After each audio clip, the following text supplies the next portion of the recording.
So one idea for metal chairs and seating is that I want to get people out into the forest, right? And I go out into the forest on trails, but I actually don't like sitting on the ground. So I'm not just going to sit on the ground. I've never really liked sitting on the ground. I don't have like pleasant grassy places. I have places with sticks and rotting leaves that might stain your clothing with their tannins, oak tannins. I've got sticky resin on the ground. It's not comfortable. And I want to develop the area right around here and also the lodge and the casita so that they're more comfortable for people. And that's a case where I'm trying to think of how I can make people comfortable, and also I have some other goals. Where I would use metal chairs in most cases, like right around here. They're probably not going to get stolen. One nice thing about metal chairs in a place is you can move them around for a while and then decide where would be a really good place for something more permanent, like a concrete bench. Because a concrete bench could last for a very long time with no maintenance and serve many people. The chairs do break. They're cast aluminum. They're right over here. The legs break sometimes. Maybe I could request, because I want to buy a bunch of these, right? I want places for people to get outside. It's so gorgeous out here. But you get tired of walking around. Like, I'm already tired. And I forgot my coffee. What a horrible morning. I suffer so. And so anyway, you could talk to these people that's in a town across the lake and ask them if they could make chairs that had a little bit thicker legs. Because that's the only weak point. There's some bolts that sometimes you have to tighten up or keep an eye on. But mostly, they're great furniture. And they have double-seated ones with two, it's like a little bench, and they've got metal tables. And all of this is furniture that can survive outdoors. And in this climate, nothing else can. Wood can't. Wood rots.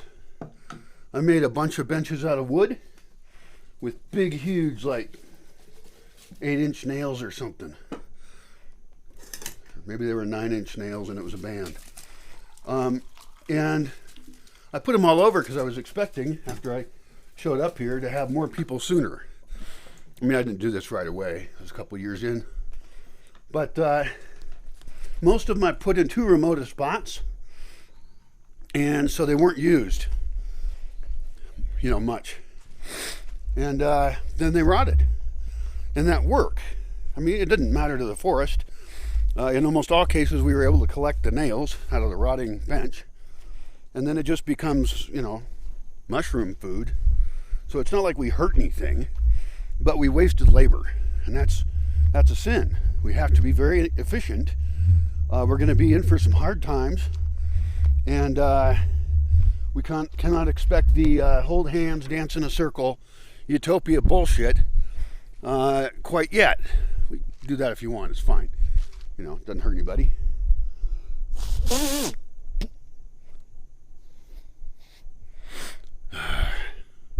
Farmer's blow. I don't know if you know what that is. It's probably gross to most people. When I was a kid, it grossed me out. Anyway, let's continue to talk about seating and the philosophy of seating. So we've got these metal chairs here. What's great about this is I can have these here or move them away. That's very important because this location sometimes has like a bunch of people doing yoga, for example. And they're facing the sunrise and it's all magical. And having a couple like concrete benches in front blocking it would suck. So I wouldn't want to put a concrete thing here. Mobility is important in some cases. And certainly, that's another thing is we don't want to build something like a concrete bench somewhere that nobody ever sits on. So, first goal, have seating close in to housing, and if no one uses it, move it in closer. And if it gets used all the time, great, you win. I could get into roofing and little roof spots because we generally want to be out of the sun or the rain. I'm not going to do that in this talk, but because then we start getting into comfort stations and all this other stuff. So that's difficult. So let's go to the next level. Seating a little further out. Well, there's special kinds of seating. For example, we could, at a fire pit, that's still close in, I guess, sorry. We can cut down a tree. We don't have to do this very often. And we take and we make wood rounds of various heights, and we put these around campfires. Campfire is a very important part of the culture here. I think a lot of people have had some of their most magical times in conversations around campfires. And so, you know, what kind of seating do we have there? The metal seating is actually great, especially since sometimes a fire is bigger or smaller and you want to move closer or further. That's probably still our best option. But wood rounds, we could actually put resin, pine resin, on the bottom of them, and that would make them last a lot longer. And we would also paint a stripe in that spot so that people know where the resin is, because you would never want someone sitting on resin. It gets on their clothes and it's disgusting. So I had a great idea. This is why I'm doing this video. We'll get to the great idea at the end. It's pretty smart, actually. Now, further out, I don't want to leave metal chairs in most places. I can always, you know, I need to make a list of like everywhere I would want metal chairs now. And tables are very important as well. And that's number one priority, is close in. And I should make a budget on it, you know, decide like how much would that cost. And even subdivide that into, this is absolutely needed now to improve the space. You know, like every cabin, in my opinion, you know, because I've got cabanas that can sleep 6 probably.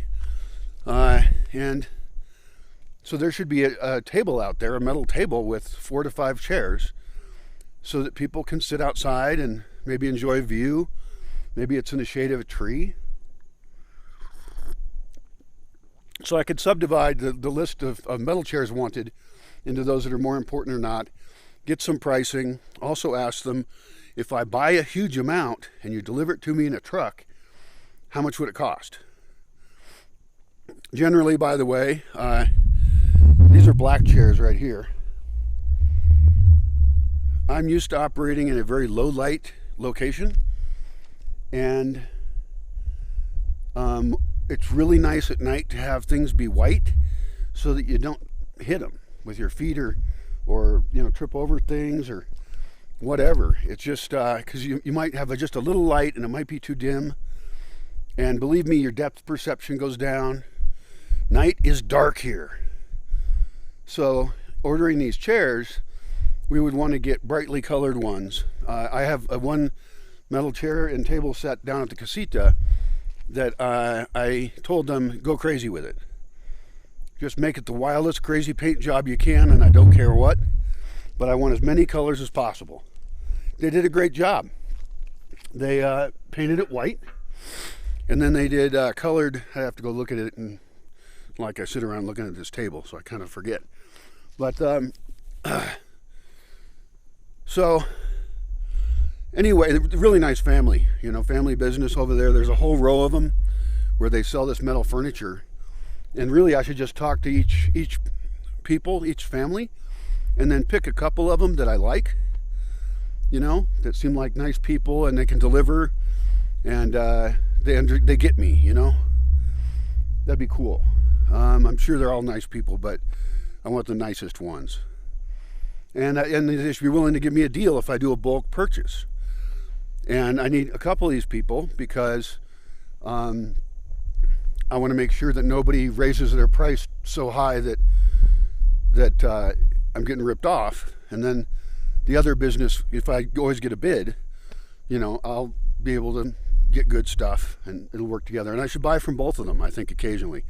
But I'd love to just do a big purchase for the closest in areas of these metal chairs. They're amazingly cheap for what you get, since they're the only thing that survives so well outside.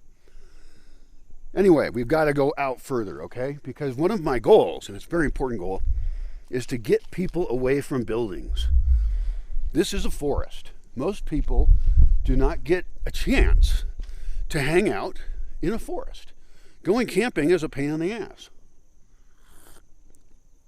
I like the idea of glamping, or staying in a cabin in the woods. Not the movie. And so I want to have comfortable places for people to be out far away. But I like to walk on trails and stuff. But if there's nowhere to sit that's comfortable, you're not really going to stay there. So what we do is we select a few places as destination locations that are worth it. Like the high point, the highest point on the land, could have some concrete benches. That'd be worth it. Maybe a concrete table. I don't know how hard that is to build. But a comfortable place to go to that location and be there. Now that's a little bit of a dangerous one. It could start getting used by other people. Most people would never know it was there. But I don't want to create party spots in far places in the land. But I got a lot of spots I can just use metal furniture that I think it would be fine. I left a chair out in the Bronca for quite a while. Never got stolen. I forget where it went now. It went somewhere. So where would we make a concrete bench and table is the question. And the problem is that it locks me into something. I don't want to have to move it later. I mean, we could make them so that they could theoretically be movable later. But that sounds heavy, inconvenient, and I hate remodeling things. Gotta do things right the first time, if at all possible. And it's not possible all the time because you don't know everything and shit changes. But you can make a long list of shit not to do. How not to be dumb. So I would really hesitate on the concrete benches for now. I'm trying to imagine it. I do have a concrete chess table that's really kind of cool. And actually we made concrete posts for it because when I moved here, I don't think it had a base. I remember guys lifting this heavy slab of concrete, and that needs 2 metal chairs near it. That goes on the list. And because you want to sit closer or further from the table, you could even have a slightly higher chair in case the younger, shorter people were playing. And you could have chess tournaments out there. I mean, right now it's just all grass growing around it. It's a big mess. And maybe you could do concrete. I mean, you can't move the table, right?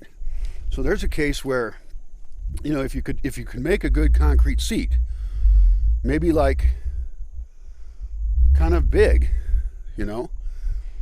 so that you can have spectators on maybe 2 benches that are a little further away, and keep you from being close enough to fuck with the board.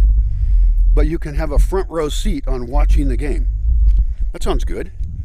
And then you've got your 2 player seats that are closer in. Yeah.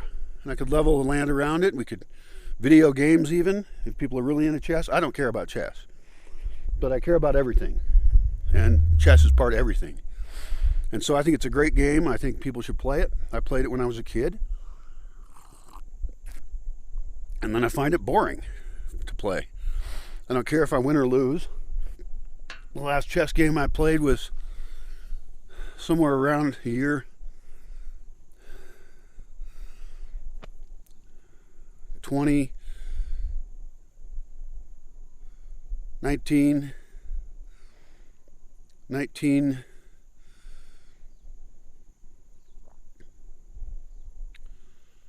2001 or 2002 probably, last time I played a chess game, and I won surprisingly,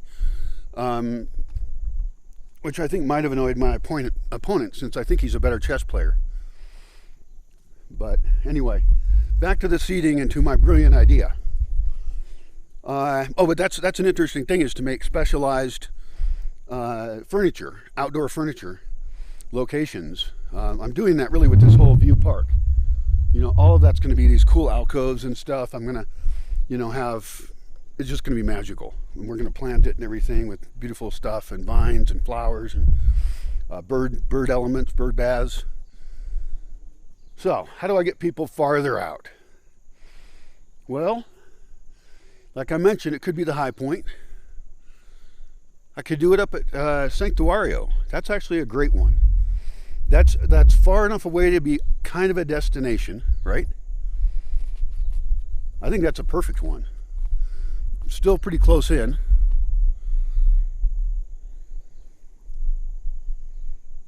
But my big idea, since the concrete things are so much work, right? And we have to haul materials around and we have to make it and have molds maybe, and I have to pay for people to do this, a better thing to do is to cut benches into slope. Because it's not necessarily bad to sit on the ground.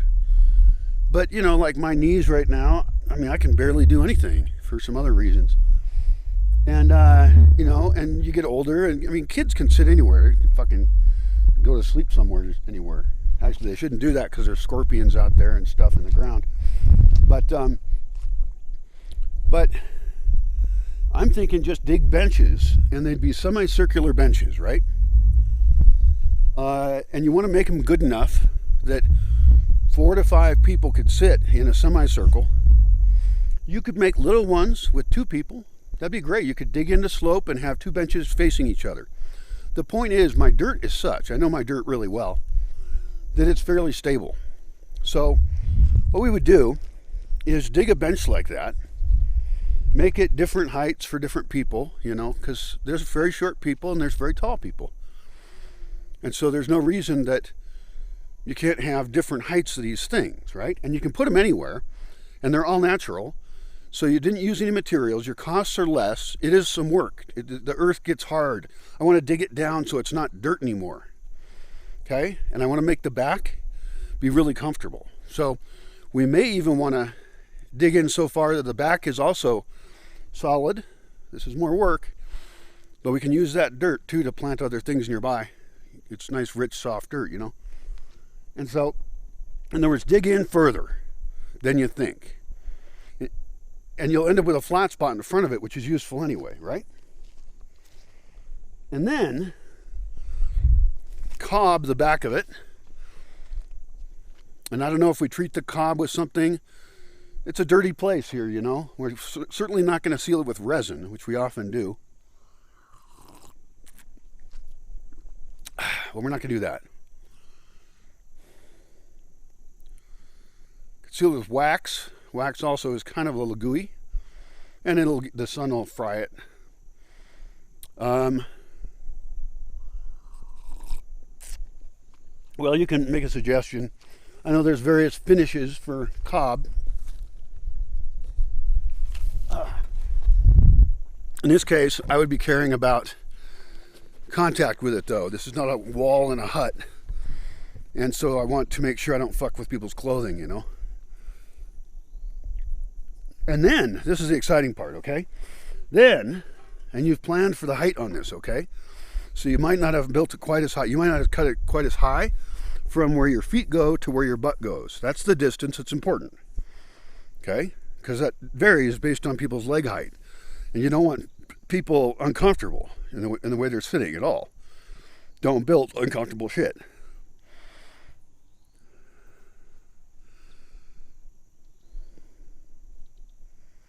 Then what you do is you put dirt on top of the sitting area, the butt spot, and it's rich, really good dirt. And you plant it. And we experiment with planting any kind of low plant that we really like. I've got Irish moss, Scotch moss. Those came in just this last year, and we're already reproducing the hell out of them. Oregano is possible. It's a little bit spindly, but even if there was spindly oregano, I would sit on that. It would make me smell good. Thyme. And we could just experiment on these benches. We could plant different benches with different things. We could plant one bench with a bunch of stuff.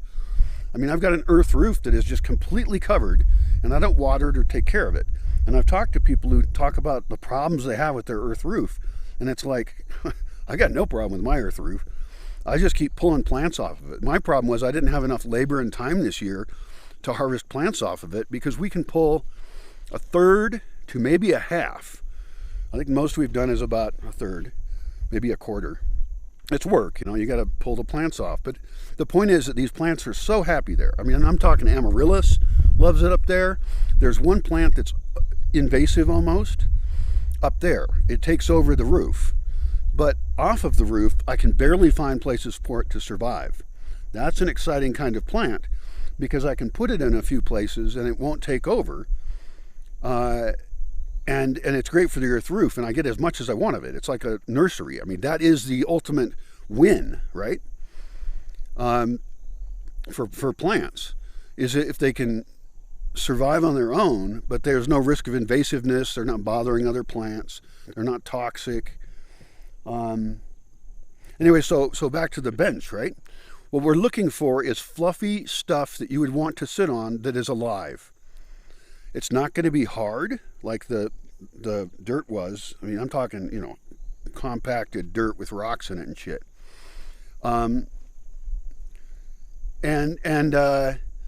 It may degrade over time. I mean, your bench may eventually erode and fall down. But one thing is that these plants on top of the butt spot will protect that earth right there from getting hit really hard by the rain. And we'll just test those plants. You have to test them, because some of them will die in the dry season, and it may depend on whether it's in shade or sun. I mean, almost anything exposed to the full sun out here, those kind of plants are going to have a really tough time in the dry season with no watering. And we want solutions where you don't water them. Nobody should suggest, oh, but we could have someone go around with a bucket and water the benches. No, bad design. Don't make work for yourself. We're looking for those magic solutions. There is no magic solution, but there are magic solutions. And now we've got these comfortable spots that people can go to, right? And they can sit with their thermos of coffee, and they can chat with their friends that they wanted to spend time with. They can get away from people. You can go there alone, and you can watch birds and really see the forest. Because that's another thing, is some people come here and they're very social and they have a great time, and I'm so happy that they did. But most of them, I would say, and I have no statistics on this, okay? I don't track people. I don't got GPSs on them. Oh, that'd be funny. And I would say most of them never went out alone into the forest and just sat. And partly because there's no good place to sit. And also, I don't think I tell people to do it enough. I do suggest to people that they go walk around, you know. But I think the being alone part is kind of important. Of course, you know, with a person you want to talk with, it's a great thing to be able to be in a forest and then be in a comfortable chair and be able to chat. One great place that these could start to exist, I mean, I can put them out in the middle of a grove of trees, and I should do, you know, one of those at least. I've got a grove of trees on the far side that has an indentation in it, a little gully, and that also implies it's a little moisture. And we want moisture, not so much that it erodes the bench away, but enough that that those little plants on the bench seat get watered. So actually, in this grove, I'm thinking it's like a shade grove, very intense oaks, you know. And we could easily create almost this carved out semicircular bench. And then, of course, you got to get nuts, right? Because I hope we're both nuts. It's more fun. You could put a bunch of these benches, and now what have you got? You've got a tiny amphitheater. And the dirt that you used from this makes a flat spot below it. Now you've got a spot that you could have, depending on how many circles you do, and you could keep adding circles. That's inconvenient. It would be better if you had a good plan and did the whole thing at once. But because otherwise, you know, the next level you're digging, if you go from down to up, is going to dump dirt on the one below it and screw up your planting and all that. You could imagine making a big semicircular bench at the top, and then you have the option of making smaller ones below it. it would be odd because you'd have the dirt. Yeah, I mean, I guess you could pick how far down you want to go and try and get your dirt to go downhill to a flat spot. And you could also cut out the edges of the area down below and widen it out that way, and then have trails coming in and out of the flat spot. Also, you could think about access from the sides of it, where you have an easier way to step off the edge of the bench, be on a small trail that quickly connects with a bigger trail that gets you in and out of the area. In other words, we're thinking about access here, right? And then on the very top, I would recommend a flat spot, and flatten that out enough, and you could even later put a row of chairs there, metal chairs. Let's say you had more people at that amphitheater. This is why I'm nuts. I mean, I'm supposed to be talking about these tiny little benches you make to save materials, and now I'm designing an amphitheater in a grove. But in that spot, those plants might survive really well. And especially that spot. It's moist, it gets morning sun, it's protected from late day sun and even midday sun. Yeah, well, let's get back to the simpler one. I hope we're coming up with kind of rules for how we would dig out benches and then plant them. The question is where. I'm not going to get too into that because there's just too many options. But I know one spot is the most amazing view of the lake. And I think that'd be a great spot to start. And it's even tempting to imagine an amphitheater-sized thing there. I want to dig in anyway. I want to learn how to dig in. I think we should start with some smaller ones, kind of out of the way, but with a view of the lake. That would be better. I think in general, starting things small is good. I get too big and then I make plans that I can't do because they're too big. But so like, what would be the idealist spot right now? I'll tell you where. I know exactly where. And it's a little bit annoying because I don't like to put things in places they're going to move. Maybe it's a bad idea. There's a fire pit at the top of Alicante, and it's already partly dug in.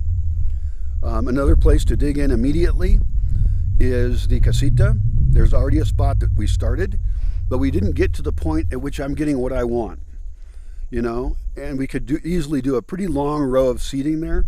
It would not be that semicircular because it's the way the slope is, The entire area where the fire pit is currently down there could all be dug in. It's not very slopey, and we were using slope is the key here. We're not just digging down into the ground. Sorry if I didn't mention that. That's pretty dumb if I didn't. But we're digging into slope. I hope those words came out of my mouth and you heard them. If we just make pits, it's an interesting idea. I don't want people to fall in them. I have a pit behind the lodge that nobody's fallen in that I know of, but it's too close to a road. I think I'm letting that grow over. There's baby pines in there and stuff, and I think I'm letting that grow over, and I think I should plant the bottom of it with stuff like oregano, thyme, low-lying stuff that I like. Maybe even putting good dirt in there, because those pines are going to provide shade, and we can eventually top them off so they don't get too crazy, because having really big pines near where they can fall on buildings is very bad. So again, we're sculpting the earth. In this case, I would want a better, a ramp into it. Right now it's a little hard to get into it, and so I would want an entryway, one that does not let water come out easily, because I actually want it to get too wet in there. I want to experiment with places. This has a lot of sun exposure. I want to experiment with places that are too wet. Again, we're always looking for microclimates, so that's a little off topic.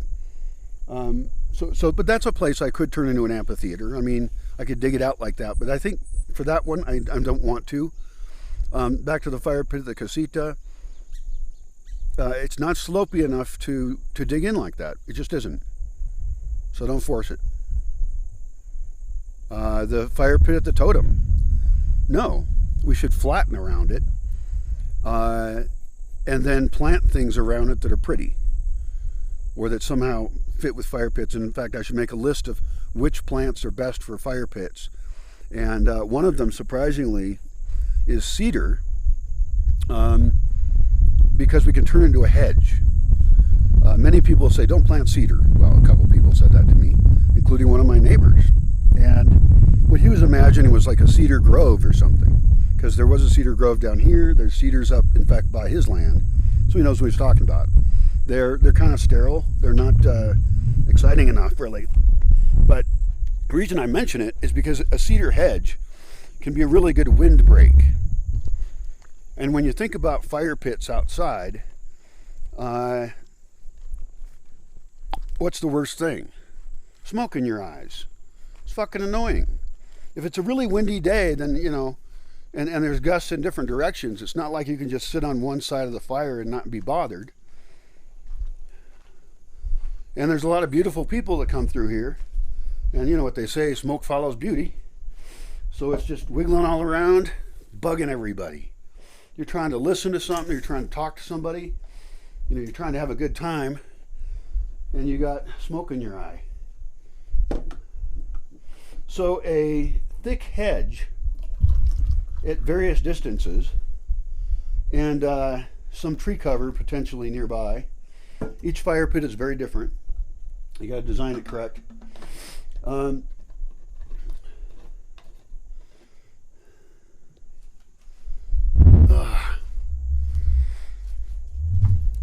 We'll break that wind and make it a more comfortable fire pit. Now I'm experimenting with that over at the most interesting fire, which is over there. I think that one for seating, I can't dig in. I'm not going to dig a pit there because there's also a trail through there. I think going with metal seating out there is probably the best option. And I want a raised fire in a dish. I have a copper one I bought at Costco a long time ago. It served very well. I had some made out of barrels. Those did not go so well. Because the other one is just sloped correctly, you know?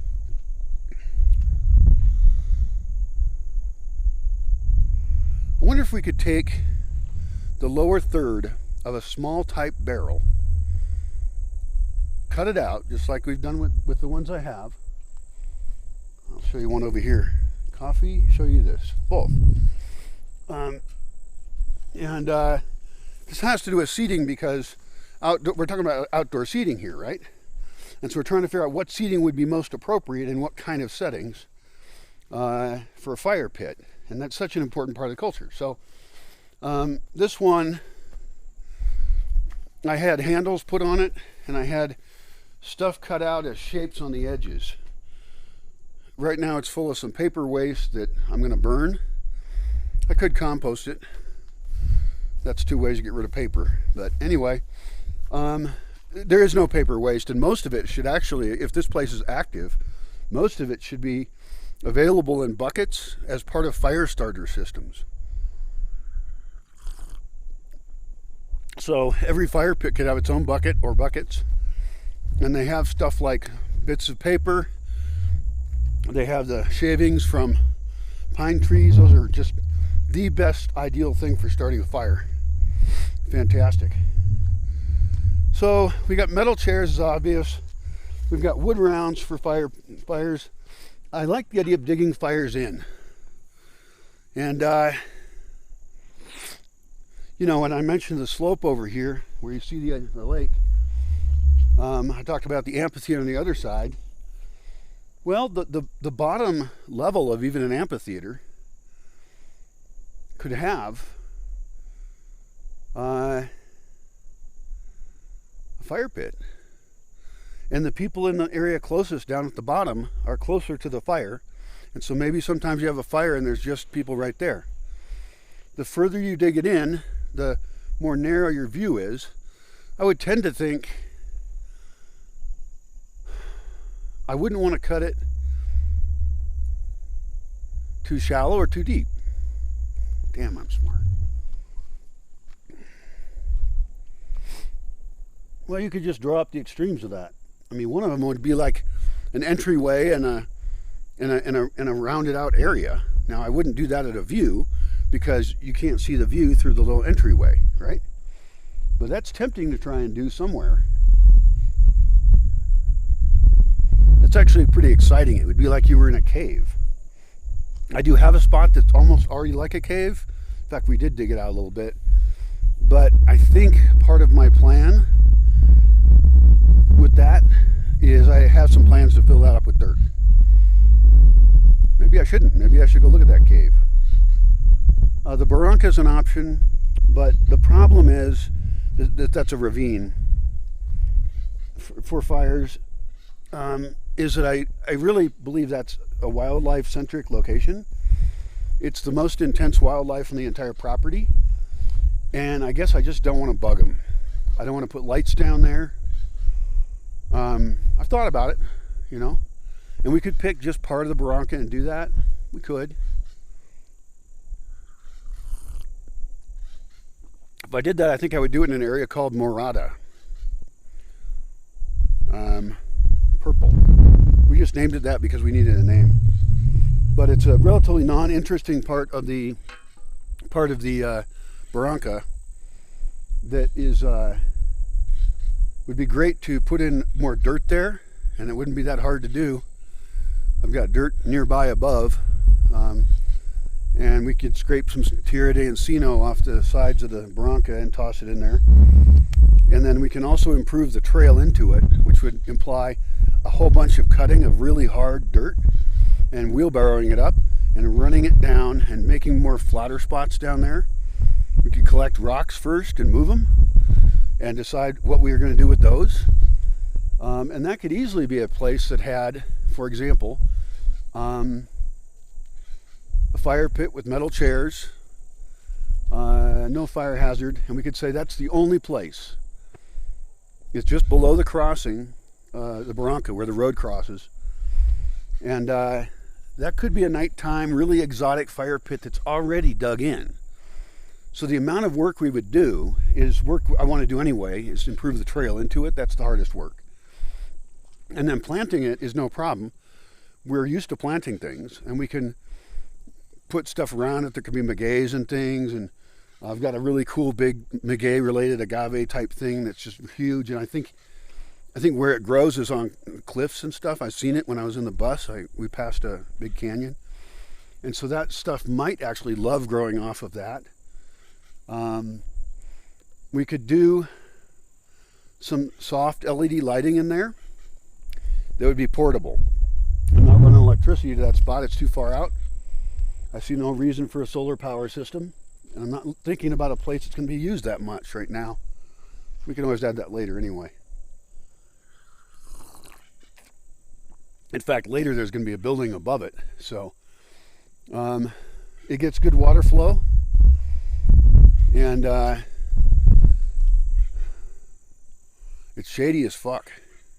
Sorry, I'm not supposed to curse. Apologize.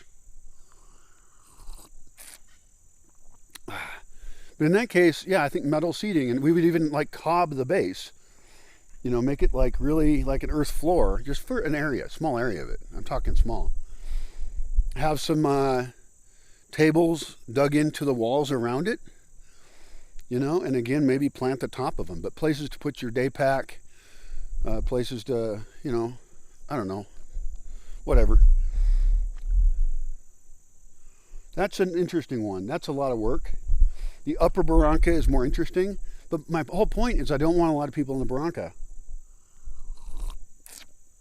I think the better spot is the upper barranca, because then it's one spot that's easily accessible. It's better, the upper barranca. And that leaves the entire lower barranca and everything above it all for wildlife. So even though I think always about my section of it, the truth is it stretches from way down there. I've been to the bottom of it. Actually, sometimes it's a little confusing which barranca is which at some point. But I've explored all above it, and it divides into two barrancas, and there's a huge dry waterfall. It's just a big cliff, really. I guess it's a cliff. There's no water. But it used to be water, probably. Water used to go through the barranca, but people changed things. Anyway, so maybe one spot right above the barranca could actually have some very light human use. In any case, I need to put more water features in the whole barranca for wildlife purposes. So, okay, back to seating. Are we done? Did we figure it all out? Wood chairs are great, and we should buy those by showing the ones we made here that are great. They were made by a guy named Beto from a local town. I hired him to do some woodworking for me, and he sucked at it, and then he got better. He was 17 when we started. Now he's older and he works in the States at the moment. But he built chairs that were great. Like really, they're great. They have a angled backing. A lot of the chairs you can buy in local towns that do woodworking do not have an angled back. And that hurts my back. I don't know why it doesn't hurt other people. This one has a slightly angled backing. There's one over there with more of an angled backing. This is probably the ideal chair. They are put together very strongly. Big, thick wood. This one's really well made, actually. Looks like he used screws on this one. We have experimented with using bolts. But he used wood screws. Hopefully pretty long. That's pretty straightforward. He did a great job on it. Shit.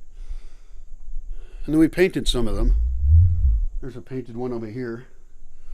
Anyway, what I need to do with this is take one of the best ones, probably that one, to some guys I know in town and show it to them and leave it with them and say, make me one of these.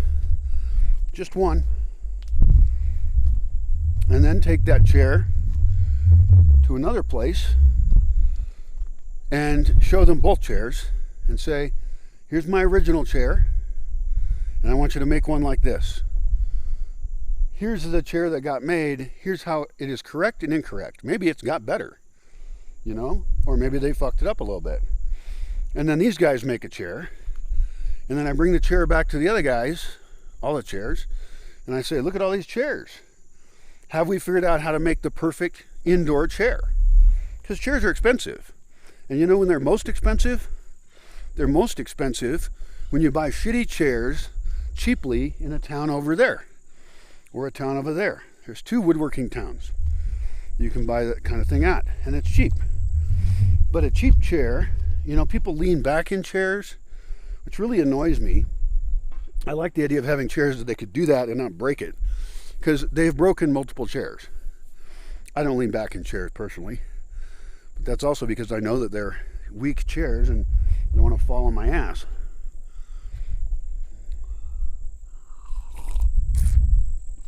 And then we order, once we get that down, we order a whole bunch of chairs. That's the goal. Because right now I'm under-chaired. All the chairs should get painted, numbered, inventoried. Everything in Cabana should be inventoried.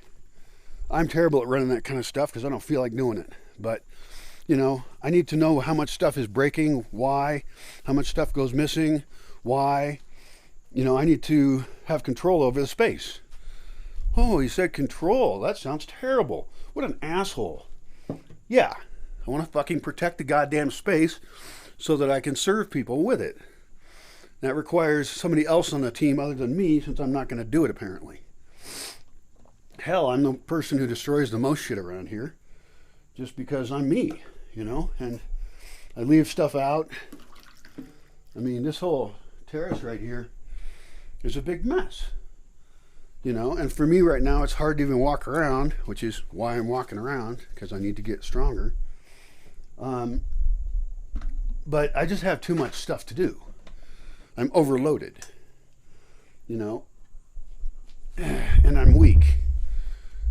I shouldn't say that, but it's true. Might as well admit what's true, right?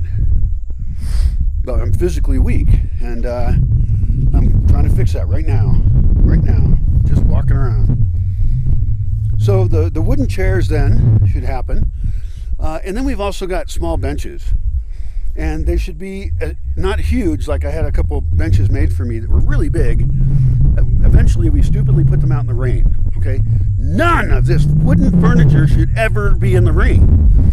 Now people bring a chair out from over there to over here. They used to. Now I've got chairs over here, metal chairs. But they bring a wooden chair out outside where it's going to be exposed at minimum to dew, and they leave it there. They don't take it back. And that should be something we can train people to say, look, you're going to be a good person in this environment. You're going to not destroy it.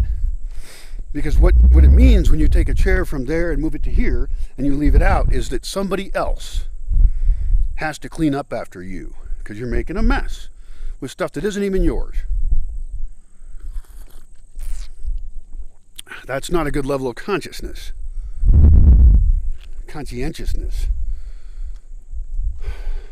unawareness, or just not giving a fuck about other people or things.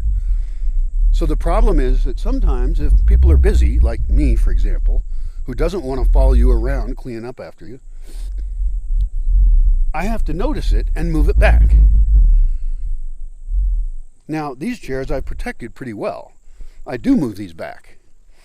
But, like I said, some benches, I made the decision, stupidly, to have them be outside at a fire pit.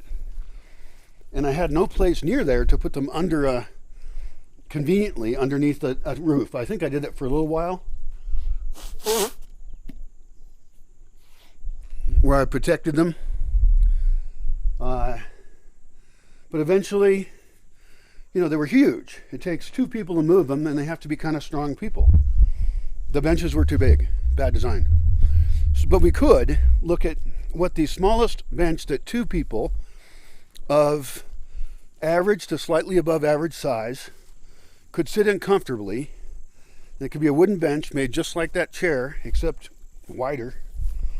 Doesn't need armrests. And we could have those made. Same process. Make me one. You could do this after you find that they can make the chairs really well. And this helps the community. Because all of a sudden we've got very utilitarian furniture being made for utilitarian people. And we could even paint it here. I mean, that'd be a great value add. They make it. We take it. I've got artistic people that come through here. And if I point them at a target, a great many of them will make a beautiful, cool, creative thing. And then we seal it so the paint doesn't come off on people. And that's probably with a toxic product, some kind of whatever they recommend for sealing furniture. And it's not going to be in the sun, so that seal will hopefully last a long time. And then any place where there's a roof, you're probably going to want a chair. Probably more than one. I'm back out here again at Cedar Circle. So we finished, finally. We covered indoor furniture accidentally. You could use metal furniture indoor. I find wood furniture to be more comforting and comfortable. Wooden tables for indoor. We should get a place that can make utilitarian wooden tables for us.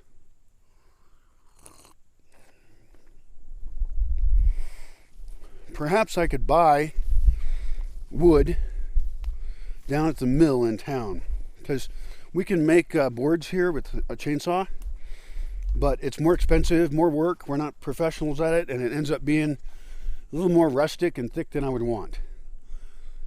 And if it's thinner, then it means we had to lose more of the wood in the kerning, I guess it's called kerning, in the space that the chain takes up. So that sucks. So I would actually buy wood somewhere at some maderia, but buying it right from the mill seems like the smartest, because that's where it comes from. In other words, buy it higher up the supply chain.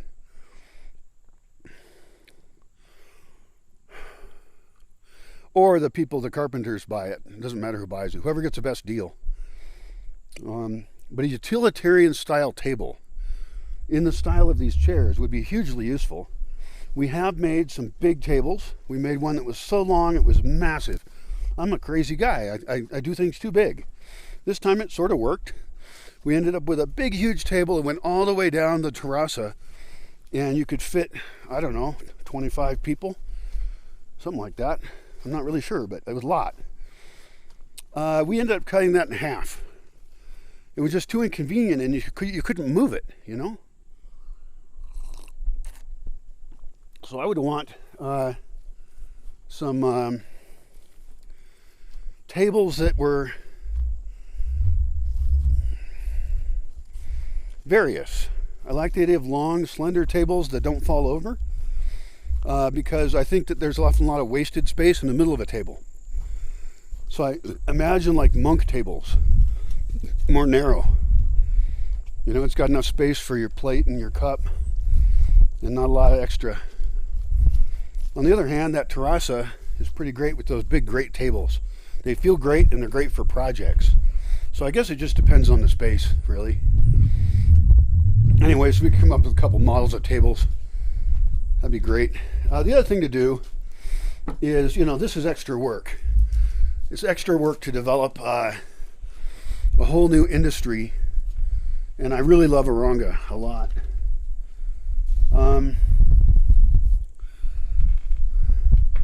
So I want to kind of develop businesses here. I want to support them. I want to help with product development. But it's also tempting to take that same chair and take it over to one of these towns. I know which one. It'd be Pichatro. And they're great woodworkers. They've got tools. I don't know how many of them have power tools. They do a lot of artistic carving, and I don't want to pay for that. And you know, so if I take this utilitarian chair, I mean, and they have ones that are really basic. Those are the ones I bought that were cheap and were not worth it. And if I take it to them and I say, look, this is what I want, how much will you charge me? Because I have a high confidence that they'll be able to do it if they do any machine work at all. Because, you know, you're going to make these little beam things and all that stuff. And maybe they you know, they're more developed. And they're professionals. Well, I mean, there's at least 2 woodworkers in Oranga. And then I'd love to get the guys in Yotatiro making them. That'd be great. In fact, that'd be ideal for me because I want to support especially the economy in Yotatiro. Those are my, you know, they've been such a welcoming community for me that anything I can do for them to help them develop, I want to do. So those and they're probably underemployed too. I mean, the other guys are already successful, which probably means they're good. They've made bookshelves for me before, and they were fine. They're probably great, actually. So I don't know.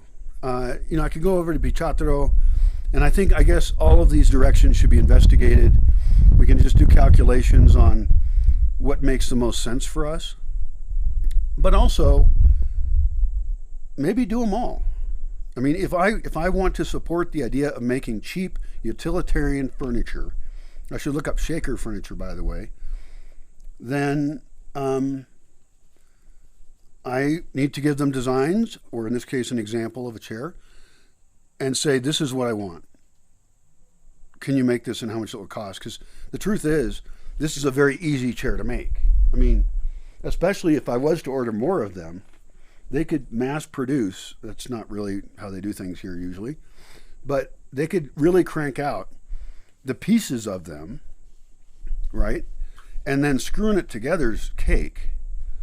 Totally easy, and it's a super strong chair. It's heavier than most people would want. It's not a lightweight chair. I don't want a lightweight chair. I want something that's going to last for a very long time. And you know, you can imagine like handcrafting it and making like dovetail joints and having this amazingly cool, you know, workshop with all hand tools and stuff. No, we use energy, we use gasoline, we use tools. I want somebody who's just going to be able to slap these together and, you know, have them be hardcore. That's it. I don't want any fancy carving. We'll fix up the beauty part with paint. Because painting something is something that more people like to do for free. Make an amazing piece of artwork with less work than doing detailed carving. Detailed carving is beautiful. I love the work those guys do. In fact, in some cases, like I have some cool carved doors and things. There should be beautiful carved woodwork things, but I don't want to pay for it right now. Yeah, I'm going to go with paint. Now, down in town also, they have a furniture factory where they make painted furniture. Maybe I could even ask them. This would be very interesting. I wonder what would happen if because they're professionals and they know the shellacking thing. They have a whole room just for spraying down furniture with this hardcore furniture covering stuff. They make high-end furniture. What would happen if I was able to take these chairs to them and say, hey, can you paint this? Now, the problem is that they do really good work, and so it's going to be more expensive. And so now we've got a really utilitarian, simple-looking chair that is, has this beautiful design on it, which would be a little bit incongruous. Also, I could cover up these screws. I'm not going to bother. Another option that's very interesting, if we're going to really brainstorm here, which I hope you enjoy these brainstorming things. I guess otherwise you wouldn't be watching. Brainstorms. And, feel free to comment with any ideas. I don't know everything. I'm just making stuff up. Most of this is off the top of my head. So this chair, these pieces of it, right, could be cut, and you could even cut a bunch of them the same if you're going to mass produce them. If you know you're going to be making the same design over and over and over, and you could paint each piece either one color. You could make sets where, all the pieces are painted the same way, but the idea is to have different pieces of wood have a different color. So you paint them before you assemble it, because it's easier to paint something different colors while it's not assembled. It can be a little messier, you don't have to worry about the edge of it. So I'm trying to get people away from doing detailed, brushwork, which is still fine, but I don't want to pay a business to do that. But what if we just went with this kind of color block look, color block utilitarian chair? And in my opinion, the pieces don't even have to be coherent. So there's a temptation to make like the edge things here, the posts there, the posts that are horizontal or something, all match, that'd be symmetrical. Or we could just randomly paint a whole bunch of pieces and stick it together and have this very distinctive color block style chair. And if they were all like that, I think it's actually less work to think about it. You just grab whatever piece you got out of the bin of finished pieces that are painted, right? And the painting also then seals them. You could do this and then spray the whole thing afterwards, or you could spray each piece individually. If you sprayed each piece individually, now you're not going to have moisture problems even inside the joints. And so probably sealing each piece individually is worth it, because we're really looking for longevity. People got these, like Louis the 14th or whatever furniture things that have lasted a long time because they were built so well and they were cared for very well. Probably didn't let people lean back in them.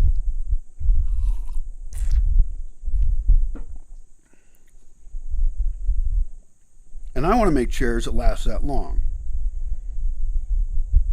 We could do that if we do it the right way. Anyway, so sealing them well would be great. It's tempting, well, I don't know how crazy you want to get. It's tempting to seal the pieces first, then paint them, then seal them again. That might be overkill, because then the sealant might soak in to the wood better. Or maybe the paint would not adhere as well. I don't know. And you could have ones of these where you could have a bin of subtler colors, right? Like blues and purples and greens that were not real bright. You could have bins of those, and then I could just have this wood cut by somebody. That's what I could do, is have somebody cut the wood the way I want it, all the pieces, and then we can actually move all the rest of the process up to here, because the rest of it doesn't use a lot of resources. We could have bins in the studio of all these cool colors. We could have bins of bright colors, And so we could make brightly colored chairs and more mellow colored chairs. We could have a group of 4 chairs that all have the same general color combinations, even though they're a jumble. But they fit together. They're a set. Tempting. A little kind of organized for me. But then the idea is we have this cool product. We're the only people with it, right? We're ordering the pieces, so somebody could easily reverse engineer it by looking at it. Pretty easy. But we could get a whole business going, and I'd love to do this in conjunction with Yotatiro, preferably, because I just don't have all the resources here. So I'd rather build up these local businesses to do these ideas that I don't have this great passion for building chairs. I have a passion for design and having a better world. And part of having a better world is having more local work. So could these guys do this? Maybe they could do the whole thing. That does take it out of my hands. I was briefly thinking, I could benefit from this. I could have it be my kind of chair. I don't want to do that. I want to make it a Ranga chair, and have like this be the place that you buy those chairs, and have guys take a pickup truck full of these kind of chairs and go sell them, because that's how things work around here sometimes. Is places things that sell sofas, for example. There's nowhere you can buy a sofa around here, and so there's trucks that come selling shoes, selling furniture, selling appliances sometimes. There's trucks that come, the store comes to you if you're in this small, tiny town. And so similarly, if we were cranking these out, and then you can go to places and somebody who's somewhat eloquent, essentially doing sales, can say, look, here's this kind of chair, and pull it out and stick it on the street and say, this is a chair that's not going to break. It's not made of plastic. It's going to last a very long time for you. And it's really cool. It's an Aranga chair, right? You might be able to sell them. I've seen people selling rustic furniture, which was really cool. And we should do that too, actually. And we should make it for here. I have a whole book just on making rustic furniture out of, branches and stuff, like thick ones. And you can make better ones or worse ones. But it's all about it. And there's a million pictures in there of different styles. And so we could also become experts at making rustic furniture. But this is something I like because we can standardize it and I can trust it. Fancy art chairs, yeah, we could get good at that too. I don't know who we is. I'm not going to do it. But somebody could. I had a woodworker that wanted to come here, but as is often the case, he wanted to come for free. So also, I don't really have enough electricity. That's another reason that I can't do this. Now, it's true that if I have the creative, except with the color block ones, the painting is easy. I don't need to be involved. I mean, in other words, the question is, do I bring any part of the process here? Or do I just try and get other people to do it? I don't know. I don't have anybody here to do this, but it's a great business idea. Someone could run it. They could just get the pieces cut. I think we cut these pieces here, but I used a generator. Another option then is I get solar power, and this would be pretty good. I get solar power, and these are pretty small pieces here, So I cut down a lot of small pines that are annoying and they're in the way, or they're just going to die anyway because they're getting crowded out. And it's possible that we could make these pieces here if I had better infrastructure. The benefit of having it here is that it's an activity, it's exciting, we can experiment with creativity. I can hire people from town potentially to do it or partner with them. I keep thinking people in town because I've got nobody here to do it. So anyway, it's an ongoing problem for me is I have to partner with people who are ambitious and can contribute in ways that I can no longer do. In other words, they're willing to invest in something, and really investing in the community, in the lifestyle, in the Bosque experience. So, and maybe it could be Beto when he's here. The problem is he's in the States now. He went up there for the first time this year to work in California at the wineries. So he's only here 4 months out of the year. But it's possible that 4 months out of the year we could work a lot you know, and I could work with other people as well. I know a couple younger guys who are ambitious, and if I showed them what I wanted and I had the right tools, we could do it. So yeah, solar power is not out of the question. You know, with a generator backup, we did all this work on generator, and I just hate generators. They're so annoying, noisy, use gasoline. Anyway, let's wrap this up. I've been talking a long time. My voice is going to get hoarse here. What else? That solves it. Beds, I guess, is another one. Right now we can just buy them. Would love to make captain's beds because then they don't get dirty underneath. It's the huge problem with regular beds. They should have drawers and they should be mouse proof, completely mouse proof, because mice get in everything here. I'm living in the fucking woods. I'm encouraging wildlife, but the wildlife comes in and invades. Well, I hope you have more thoughts on furniture.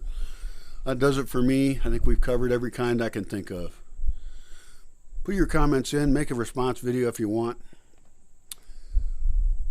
Gotta improve everything.